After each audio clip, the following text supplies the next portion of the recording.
seconds. Feel where the effort originates. Not in your fingers, not in your palm. The contraction starts deep in your forearm, in a column of muscle between your elbow and your wrist that most people have never thought about once in their lives. Now release. Feel the warmth flooding through your hand as blood returns. That sensation, that brief output of force you just generated, contains more information about when you are going to die than the blood pressure cuff your doctor straps to your arm every year. Here is what is actually happening inside you when you squeeze. Your forearm contains 20 muscles arranged in 2 compartments, anterior and posterior, layered 3 deep like cables in a suspension bridge. The anterior compartment, the one you just felt fire, houses the flexors. At the surface sit the flexor carpi ulnaris, the palmaris longus, the flexor carpi radialis, and the pronator teres. Beneath them, a single intermediate muscle, the flexor digitorum superficialis, fans into 4 tendons that thread through the carpal tunnel and attach to the middle bones of your 4 fingers. Deeper still, the flexor digitorum profundus sends tendons through slits in those superficial tendons, passing through gaps called Camper's chiasm to reach the very tips of your fingers. This is the muscle that closes your grip at its strongest, the one that lets you hang from a bar, open a jar, catch yourself when you fall. But the architecture goes further. The posterior compartment fires simultaneously, stabilizing your wrist in extension so the flexors can generate maximum force. The intrinsic muscles of the hand, 34 of them packed between the metacarpal bones, fine-tune the coordination. The lumbrical muscles, 4 worm-shaped fibers at the base of each finger, adjust the angle of every joint in real time. The thenar muscles at the base of your thumb drive opposition, the motion that separates human grip from every other primate on Earth. When you squeeze a dynamometer, the device clinicians use to measure grip strength, all of these structures fire in a coordinated cascade that requires intact motor neurons from your spinal cord, functional neuromuscular junctions at every muscle fiber, adequate blood supply through the radial and ulnar arteries, and sufficient muscle mass to generate force. The signal begins in the motor cortex of your brain, races down the corticospinal tract to the spinal cord, exits through peripheral motor axons, and arrives at the neuromuscular junction where acetylcholine triggers a cascade of calcium release inside the muscle cell that causes the contractile proteins actin and myosin to generate force. Cortex to contraction in roughly 150 milliseconds. The number that appears on the dynamometer screen measured in kilograms is not a measurement of your hand. It is a systems check, a single number that reflects the integrity of your neuromuscular system from cortex to fingertip, your hormonal environment, your nutritional status, your inflammatory state, and your metabolic health compressed into one squeeze. That is why it predicts death. In 2015, Darrell Leong and a team of researchers at McMaster University in Ontario published findings from the prospective urban-rural epidemiology study known as PURE in The Lancet. The study enrolled nearly 140,000 adults across 17 countries, spanning high-income, middle-income, and low-income nations, and followed them for a median of 4 years. Every participant had their grip strength measured with a Jamar dynamometer and their blood pressure recorded with a standard cuff. The researchers then tracked who died and from what. The results landed like a stone in still water. For every 5 kilogram decrease in grip strength, the risk of dying from any cause increased by 16%. The risk of dying from cardiovascular disease specifically increased by 17%. The risk of heart attack increased by 7%. The risk of stroke increased by 9%. These associations held after adjusting for age, sex, education level, employment status, smoking, alcohol use, physical activity, and body mass index. Grip strength was a stronger predictor of cardiovascular death than systolic blood pressure. Read that again. A squeeze of the hand told researchers more about who would die of heart disease than the measurement that anchors nearly every cardiovascular risk assessment in modern medicine. But the Pure study was not the first to find this. It was the largest. Hiroshi Sasaki and colleagues at the Radiation Effects Research Foundation in Hiroshima had already demonstrated in a longitudinal study beginning in 1970 that grip strength predicted cause-specific mortality in nearly 5,000 Japanese adults followed for almost 30 years. Those in the highest quintile of grip strength had roughly half the mortality risk of those in the lowest quintile. The association was consistent across every age group, from 35 to 74 and in both sexes. A meta-analysis conducted by Wu and colleagues, consolidating the results of 40 studies involving over 3 million participants, confirmed the pattern. Every 5 kilogram reduction in grip strength corresponded to a 16% increase in all-cause mortality and a substantially elevated risk of cardiovascular disease. Garcia Hermoso and a separate research team, analyzing data from approximately 2 million men and women, found that individuals with higher muscular strength, as measured by grip, had a 31% lower risk of dying from any cause compared to those with lower strength. So the question becomes mechanical. What is grip strength actually measuring that makes it so predictive? And the answer is not what most people assume. Grip strength is not primarily a measure of your hand. It is a proxy for your total skeletal muscle mass, the functional quality of that mass, and the biochemical conversation your muscles are having with every other organ in your body at this moment. Skeletal muscle is not what you were taught in school.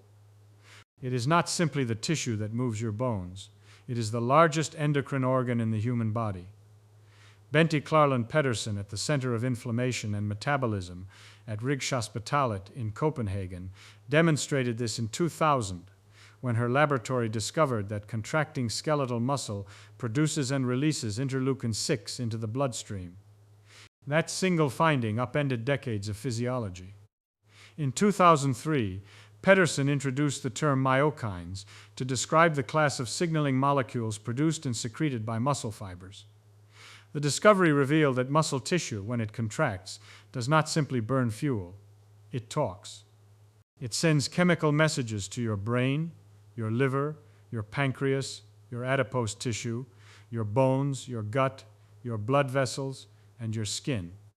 More than 650 myokines have since been identified, though the biological function of only about 5% of them has been characterized in humans. Here is the mechanism chain that connects your grip to your survival. When your flexor digitorum profundus fires, the contraction releases interleukin-6 from the working muscle fibers.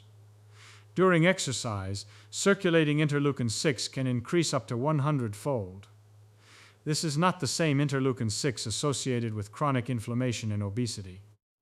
Exercise-derived interleukin-6 acts through a completely different signaling pathway. It enhances insulin-stimulated glucose uptake in the muscle through activation of an enzyme called adenosine monophosphate activated protein kinase, or AMPK. It increases fatty acid oxidation. It stimulates glucose output from the liver during exercise, ensuring fuel supply. And then, critically, it triggers an anti-inflammatory cascade. Interleukin-6 released from contracting muscle inhibits the production of tumor necrosis factor, one of the primary drivers of chronic low-grade inflammation, and stimulates the release of interleukin-1 receptor antagonist and interleukin-10, both powerful anti-inflammatory mediators. This means that every time you squeeze hard enough to challenge your forearm muscles, you are initiating a systemic anti-inflammatory event, not through a drug, through a contraction. But the signaling does not stop at inflammation. The same muscular contraction that releases interleukin-6 simultaneously triggers the release of irisin, a myokine cleaved from a protein called fibronectin type 3 domain containing 5 on the surface of the muscle cell.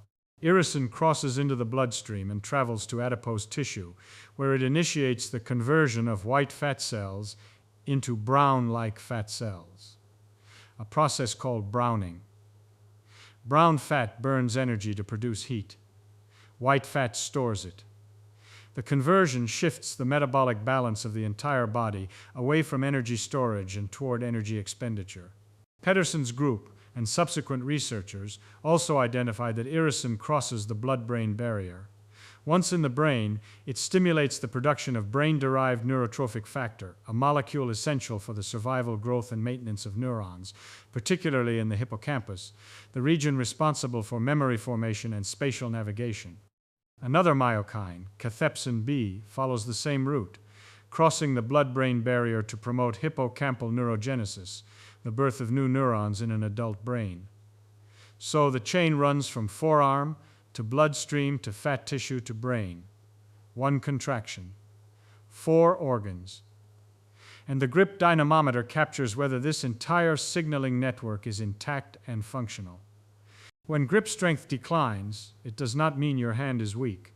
It means the endocrine output of your largest organ is falling. There is another layer to the muscle-brain connection that deserves its own attention. Physical activity and the myokine release it triggers have been shown to decrease the risk of dementia.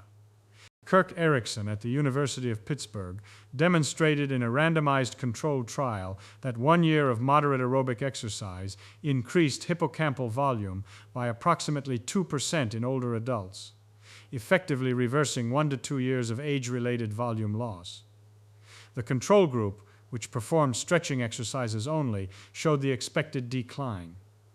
The hippocampus is the structure that shrinks in Alzheimer's disease. It is the structure where spatial memory is encoded. And it is a structure that responds directly to the chemical messages sent by contracting muscle through the bloodstream. The grip dynamometer captures whether those messages are being sent. This is not a peripheral finding. Cognitive decline and physical decline are not parallel processes that happen to co-occur in aging. They are linked by the same molecular messengers. When muscle contracts, cathepsin B enters the blood, crosses the blood-brain barrier, and stimulates brain-derived neurotrophic factor production within the hippocampus itself. Brain-derived neurotrophic factor drives the formation of new synapses, the maintenance of existing neural circuits, and the survival of neurons under metabolic stress. A person whose grip is failing is a person whose hippocampus is receiving fewer maintenance signals. The muscle is not merely correlated with brain health, it is sending the repair crew. The muscle-bone conversation follows a similar logic, running through a different set of molecular couriers. Contracting muscle releases insulin-like growth factor 1 and fibroblast growth factor 2, both of which travel to bone tissue and stimulate osteoblast activity, the cellular process by which new bone is deposited. Decorin, another myokine released during resistance exercise, signals to bone and also acts as an antifibrotic agent within the muscle itself, preventing the replacement of functional muscle fibers with scar tissue. Meanwhile, myostatin, the same growth-limiting protein that pharmaceutical companies are spending billions to inhibit, acts as a negative regulator not only of muscle but of bone. When muscle mass is high and contraction is frequent, myostatin levels are suppressed. When muscle wastes, myostatin rises and bone formation slows. This is why sarcopenia and osteoporosis so frequently appear in the same patient. They are not separate diseases that coincidentally afflict the elderly. They are two expressions of the same upstream failure, the decline of the muscular signaling system that maintains both tissues. A person whose grip strength is falling is simultaneously losing the chemical stimulus that maintains their bone density. The American Society for Bone and Mineral Research reported that individuals with sarcopenia had 2.3 times the risk of a low trauma fracture, the kind of fracture that follows a fall from standing height. A broken hip in a person over 75 carries a 1-year mortality rate of roughly 20 to 30%. The grip dynamometer measures the risk of that fracture years before it happens, through the same 6-second squeeze.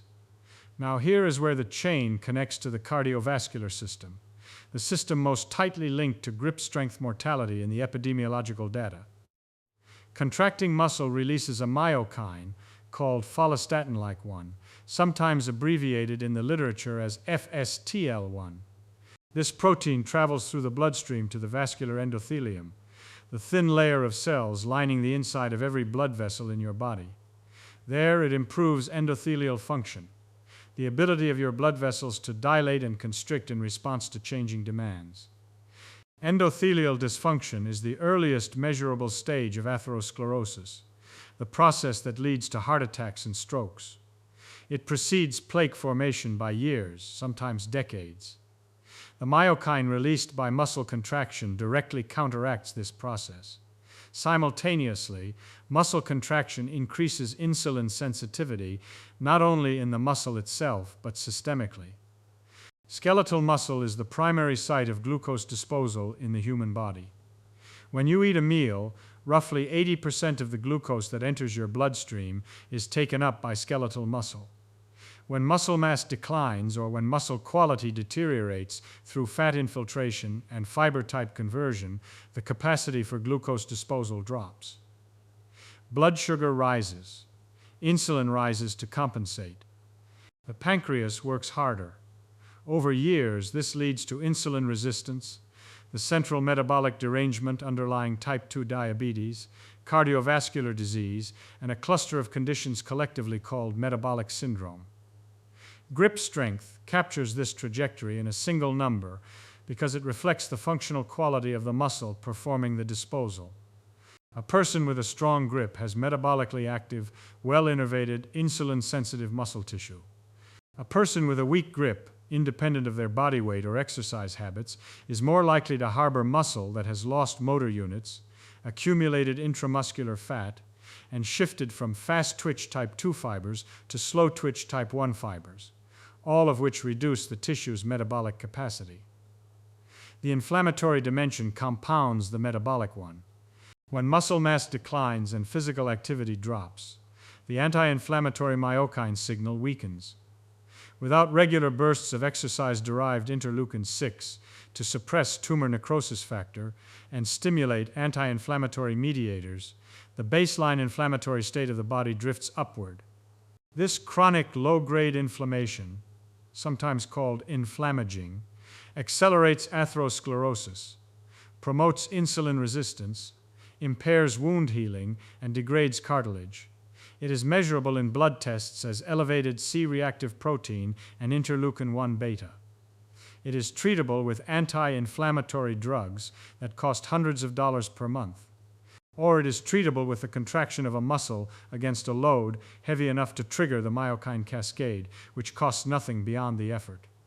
The interplay between these systems, metabolic, inflammatory, vascular, and neurological, is what makes grip strength so remarkably predictive. No single mechanism accounts for the association. The predictive power comes from the fact that grip strength sits at the intersection of all of them simultaneously. A declining grip is a declining endocrine organ that has stopped sending maintenance signals to every other system. It is the canary. The mine is your entire physiology. The rate of this decline has been measured. Beginning around age 30, skeletal muscle mass decreases at a rate of approximately 3 to 8% per decade. After age 60, the decline accelerates. By the 8th decade of life, a person can lose up to 50% of the muscle mass they carried in their 20s. Muscle strength declines even faster than muscle size. Strength drops by roughly 1.5% per year between ages 50 and 60, and by 3% per year after that. The reason is that remaining muscle becomes infiltrated with fat and connective tissue, and the fast-twitch fibers that generate peak force are preferentially lost as their neuromuscular junctions degenerate. This process has a name. Erwin Rosenberg proposed it at a conference in Albuquerque, New Mexico in 1988.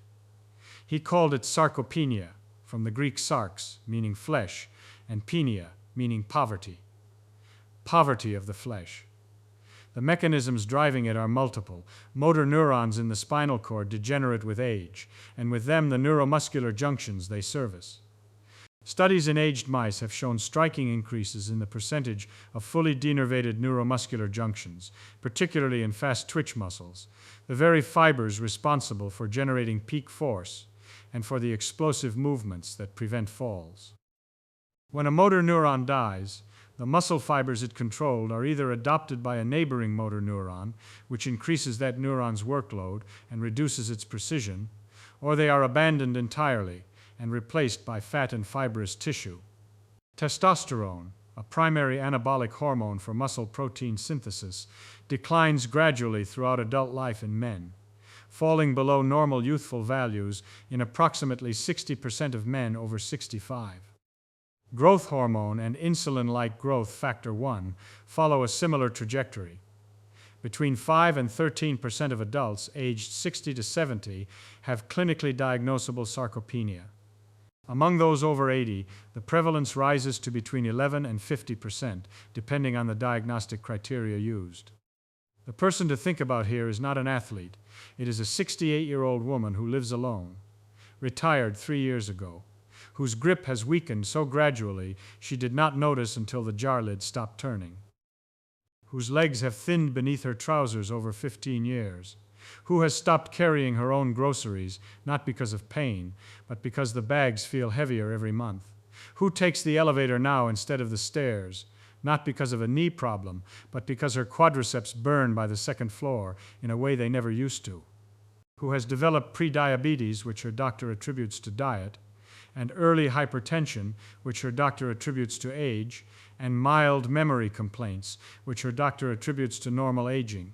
What neither her doctor nor she recognizes is that all three conditions share a common upstream driver. Her muscle is disappearing, and with it the chemical messages that once held her metabolism, her inflammation, her vascular function, her bone density, and her cognitive health in balance. Her doctor monitors her blood pressure at every visit, adjusts her antihypertensive medication, orders a fasting glucose panel, considers adding metformin, refers her to a neurologist for the memory complaints. None of these interventions address the central organ that is failing. None of them measure its output. If her doctor handed her a dynamometer and asked her to squeeze, the number would tell a story that no blood test, no imaging study, and no cognitive screening questionnaire can capture in a single measurement. It would tell the story of a body whose largest organ has gone quiet. Here is where honesty about the evidence matters. The epidemiological association between grip strength and mortality is among the most robustly replicated findings in clinical medicine. The PURE study, the Hiroshima cohort, the UK Biobank, the SHARE study across 28 European countries, the NHANES dataset in the United States, and multiple independent meta-analyses all converge on the same conclusion.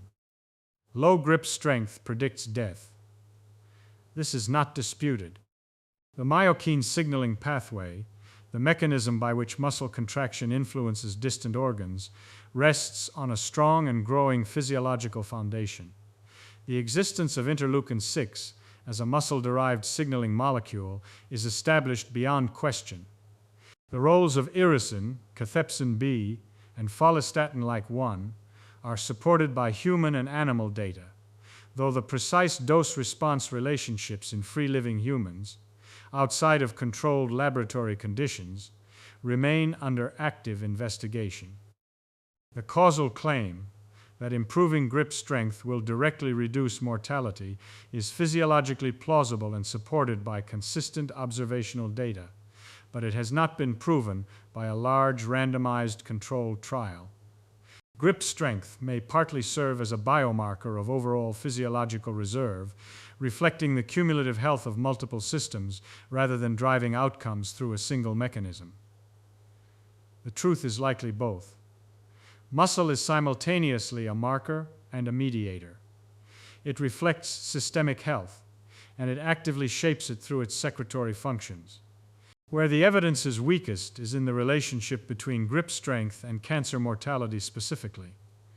Garcia Hermoso and colleagues found no statistically significant association between muscular strength and cancer death in their meta-analysis. Wu and colleagues reached a similar conclusion. A more recent study by Celis Morales at the University of Glasgow, analyzing data from over 500,000 adults in the UK Biobank, did find an association between lower grip strength and cancer mortality, including colorectal, lung, and breast cancer. The discrepancy has not been fully resolved. Myokines with anti-tumor properties have been identified in laboratory settings.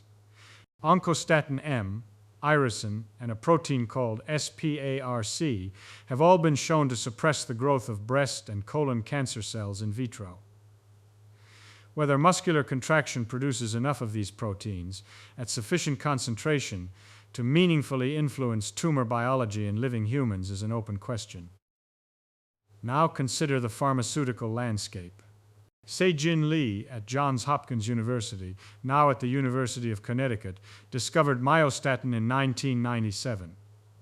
Myostatin is a protein produced by muscle cells that functions as a brake on muscle growth. It is a member of the transforming growth factor beta superfamily, and its job is to prevent muscle from growing beyond a set point. When myostatin is genetically knocked out in mice, their muscles grow to roughly double normal size.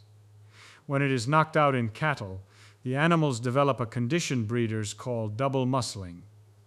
A naturally occurring myostatin mutation in a human child was reported in 2004, a boy born with visibly enlarged muscles and extraordinary strength. The pharmaceutical industry saw myostatin immediately as a target. Block the brake and muscle grows. The first myostatin inhibitor to enter clinical trials was stamilumab, developed by Wyeth Pharmaceuticals, now Pfizer, tested in patients with muscular dystrophy. It failed to improve muscle function. Landogrozumab, developed by Eli Lilly, showed modest increases in lean body mass in elderly patients, but produced mixed results on function. Bimagrumab, now also owned by Lilly, targeted the activin receptor rather than myostatin directly, and in a phase 2 trial in obese individuals, achieved a 6.5% decrease in body weight while increasing lean mass. Regeneron Pharmaceuticals is currently testing trevogrumab in combination with semaglutide, the active ingredient in Wegovy, to prevent the muscle loss that accompanies GLP-1 receptor agonist weight loss therapy. Scholar Rock is seeking FDA approval for apitegromab for spinal muscular atrophy and is now testing it as a muscle-preserving adjunct to weight loss drugs. At least 10 myostatin inhibitors are currently in clinical trials or nearing them. The global market for GLP-1 drugs alone exceeds $40 billion annually, and the muscle loss side effect of these drugs, an estimated 25% reduction in lean body mass, has created a secondary pharmaceutical market for compounds that do what your body already does when you contract a muscle against resistance. These drugs are attempting to replicate, through monthly injections costing hundreds to thousands of dollars, the downstream effects of the same signaling pathway that activates when you pick up a heavy object and hold it.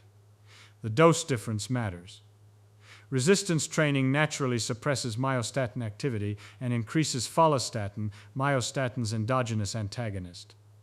The body modulates this system with precision, balancing muscle growth against energy cost, bone density, and metabolic demand. A pharmaceutical myostatin inhibitor overrides this balance pharmacologically, which is why clinical trials have encountered unexpected side effects, including impaired bone mineral density, when related growth factors are inadvertently blocked. The body's version is self-calibrating. The pharmaceutical version requires monitoring. This is not to say that drugs have no place.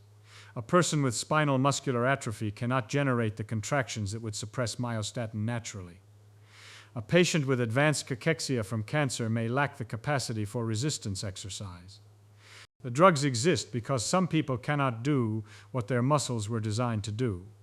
But for the 68-year-old woman whose grip is fading, for the 55-year-old man whose doctor is adding a third blood pressure medication, for the 70-year-old whose fasting glucose has crept above the diagnostic threshold, the molecular pathway that these billion-dollar compounds are targeting is available at the cost of a $15 hand gripper or a set of dumbbells or a dead tree branch in the backyard. The pathway activates through contraction. The harder the contraction, the louder the signal. The more muscle recruited, the more myokines released. Your grandmother did not call it myokine signaling. She called it staying useful. She carried water. She wrung laundry. She kneaded bread with her hands every morning until the dough fought back. When she told her children to stay strong, she was not speaking in metaphor. She was prescribing the precise physiological intervention that maintains the secretory output of the largest endocrine organ in the body. The folk wisdom was the molecular biology, compressed into 4 words and passed across generations without a single grant proposal. Your grandfather had a different version. He said idle hands were the devil's workshop. What he meant, translated into the language of the Endocrine Reviews Journal, was that physical inactivity leads to an altered myokine response, which provides a mechanism for the association between sedentary behavior and chronic disease. He said it shorter. The old family doctor, the one who practiced before metabolic syndrome had a name, who told every patient to stay active and eat less, was operating on the same principle. He did not know about interleukin-6 or irisin or follistatin-like one. He knew that the patients who kept working with their hands, who gardened, who chopped wood, who walked to the store and carried the bags home, tended to outlive the ones who sat in chairs and waited for pills. The mechanism he could not name was the same mechanism that Bente Klarlund Pedersen identified in a laboratory in Copenhagen 60 years later. The muscle was talking. The organs were listening. The patients who kept their muscles working kept the conversation going. Here is what grip strength is telling you right now. A healthy man in his 30s produces roughly 50 to 55 kilograms of grip force. A healthy woman, roughly 30 to 35. These numbers decline with age in the pattern already described. Faster after 60, fastest after 80. If your grip strength falls below 26 kilograms for a man or 16 kilograms for a woman, you are in the range that multiple studies associate with substantially increased mortality risk. The PURE study found that these relationships held across all 17 countries, across all income levels, and across all ethnic groups studied. A dynamometer costs between $20 and $40. A blood pressure cuff costs roughly the same. The grip test takes 6 seconds. It requires no training, no calibration, no medical degree to administer. Yet there is no grip strength standard of care. No annual grip test at your physical. No grip number on your medical chart next to your blood pressure and cholesterol. The PURE investigators themselves concluded that grip strength measurement is a simple, inexpensive method for risk stratification of all-cause death, cardiovascular death, and cardiovascular disease. Published in The Lancet in 2015. A decade has passed. The measurement remains largely absent from routine clinical practice. The reason is structural, not scientific. Blood pressure is monitored because it can be treated pharmacologically. Cholesterol is monitored because it can be treated pharmacologically. Grip strength reflects the functional output of the entire musculoskeletal and metabolic system, and the primary intervention is not a prescription. It is a behavior, it is resistance training, it is progressive overload. It is picking up heavy things and putting them down again 3 to 4 times per week for the rest of your life. There is no patentable molecule in a deadlift. There is no recurring revenue in a farmer's carry. The clinical infrastructure that measures, monitors, and treats is built around interventions that generate billing codes. Grip strength falls outside that architecture. This is not a conspiracy. It is an incentive structure. And it is the reason the most powerful predictor of your death sits unmeasured in your right hand, while the weaker predictor gets checked every time you visit a doctor. Now close your hand again, slower this time. Feel the tendons glide through the carpal tunnel, 9 of them packed into a space the width of your thumb. Feel the 20 muscles of your forearm contract in sequence, superficial layer first, then intermediate, then deep. Feel the stabilizers in your wrist fire to lock the joint in extension. Feel the thinner muscles of your thumb oppose the fingers, the motion that let your ancestors make tools, build fires, grip branches above a forest floor. Hold it for 10 seconds this time. In those 10 seconds, interleukin-6 is entering your bloodstream from the working fibers. Irisin is being cleaved from the surface of your muscle cells. Follistatin-like 1 is beginning its journey toward your vascular endothelium. Myostatin, the protein that limits your muscle from growing, is being suppressed. Somewhere in the cascade, cathepsin B is crossing the blood-brain barrier and arriving at the hippocampus with a signal to grow. You cannot feel any of this. You can only feel the burn in your forearm and the warmth in your palm. But the pharmacy in your muscles is open and dispensing. What you are holding is not just force. You are holding a systemic anti-inflammatory signal. You are holding a glucose disposal mechanism. You are holding a neurotrophic cascade that feeds your hippocampus. You are holding a vascular maintenance protocol that lines your arteries with functional endothelium. You are holding a bone density preservation signal. You are holding the suppression of a growth-limiting protein that a dozen pharmaceutical companies are spending billions to inhibit. Your grandmother knew. Squeeze harder.